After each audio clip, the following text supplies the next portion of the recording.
एक राजा था जिसका नाम था श्रेनिक। वो नया महल बना रहा था, लेकिन महल की दीवार बार बार गिर जाती थी। इसलिए राजा ने नगर के तांत्रिक जोशी को बुलाकर उसका कारण पूछा। तांत्रिक ने बोला कि यह कोई देव परेशान कर रहा है और उसे एक भाग्यशाली बालक का बलिदान देना पड़ेगा। कोई माँ अपने बच्चे को अग्नि में बलि होने दे, तभी वो दुष्ट देव खुश होगा और महल बन पाएगा। राजा ने अपने सेवक को बुलाकर राज्य में ढिंढोरा पिटवाया कि जो माता अपने बालक का बलिदान देने के लिए तैयार है, उसे बहुत धन मिलेगा। नगर में एक गरीब कुटुंब रहता था। उनके 4 लड़के थे। एक लड़के का नाम अमर था। माँ को वो लड़का पसंद नहीं था, इसलिए अमर कुमार की माँ ने सैनिकों के पास आके कहा कि मेरे यह बच्चे को बलिदान के लिए लेके जाओ। वो मेरे पास बहुत जिद करता है, मेरा कहा नहीं मानता, मुझे परेशान करता है। उसके बदले बहुत सारा पैसा देना। सैनिक अमर कुमार को पकड़ने गए। अमर कुमार रोने लगा और अपनी माँ को जकड़ लिया, लेकिन माँ बहुत क्रूर और लालची थी। उसे अमर कुमार पे दया नहीं आई।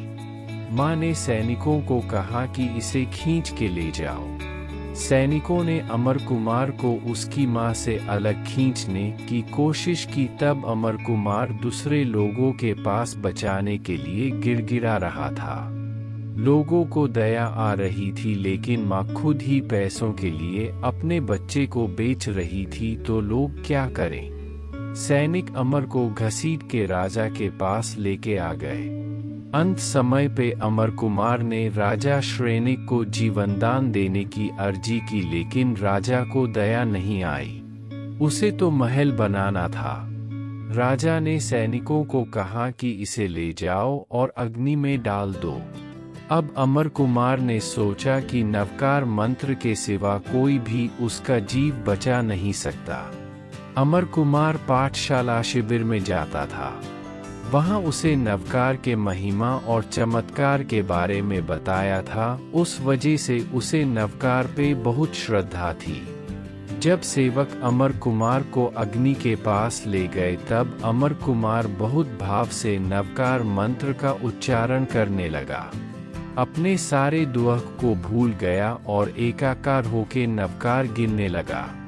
आप लोग भी रोज नवकार गिनते हो ना। अचानक चमत्कार हुआ और अग्नि का सिंहासन होने से सब लोग चौंक गए।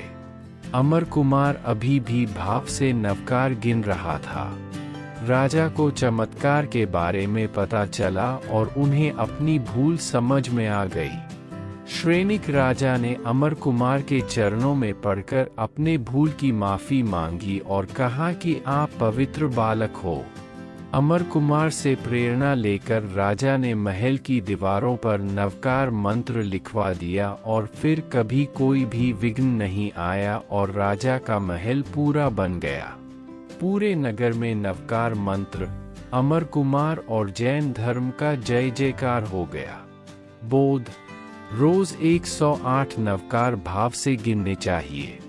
अगर ये भव में मम्मी को परेशान करेंगे, उनका कहा नहीं मानेंगे, उनके पास जिद करेंगे, मम्मी को मारेंगे, तो अगले जन्म में अमर कुमार की मम्मी जैसी खराब मम्मी मिलेगी। तुम्हें ऐसी मम्मी चाहिए? अगर नहीं तो अच्छे बच्चे बन जाओ। मम्मी पापा के रोज पैर छूने चाहिए, उनको खुश रखना और उनके आशीर्वाद लेना।